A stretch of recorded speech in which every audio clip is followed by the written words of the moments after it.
ஆண்டவரும் உலக ரட்சகரும் இருக்கிற இயேசுவின் நாமத்தினாலே உங்களை யாவருக்கும் அன்பின் வாழ்த்துக்களை தெரிவிக்கிறேன். கர்த்தர் நல்லவர். இந்த புதிய மாதத்தை காண செய்த தேவாதி தேவனுக்கு ஸ்தோத்திரங்களையும் நன்றிகளையும் மேறெடுக்கிறேன். இந்த மாசத்துக்குரியதான வாக்குத்தத்த வசனம் நியாயாதிபதிகளின் புஸ்தகத்தில் 6வது அதிகாரம் 23வது வசனம் இப்படி சொல்லுகிறது, உனக்கு சமாதானம், பயப்படாதே, நீ சாவதில்லை என்று சொன்னார்.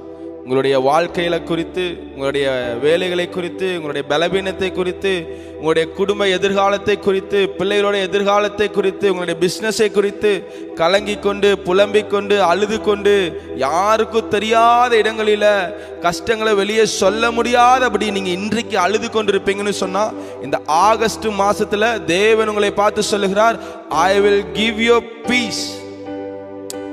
ஆண்டவராகிய இயேசு உங்களுக்கு சமாதானத்தை தருவாராக. ஷாலோம் என்கிற சமாதானம் இந்த மாதம் உங்க குடும்பத்தில், உங்க தொழில்களில, உங்களுடைய எதிர்காலத்தில், உங்களுடைய பிள்ளைகளுடைய வீடுகளில, எதிர்காலத்தை குறித்து எல்லா பயத்தில், கலக்கத்தில், கவலைகளில தேவ சமாதானம் இன்னைக்கு உண்டாகுது. இயேசுவின் நாமத்தில் உண்டாகட்டும்.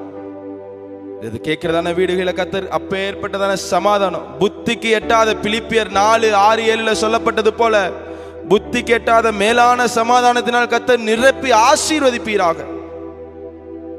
பலப்படுத்துங்க இயேசுவின் நாமத்தில் பிதாவே, ஆமேன் ஆமேன். God bless you. கர்த்தர் உங்களை ஆசீர்வதிப்பாராக.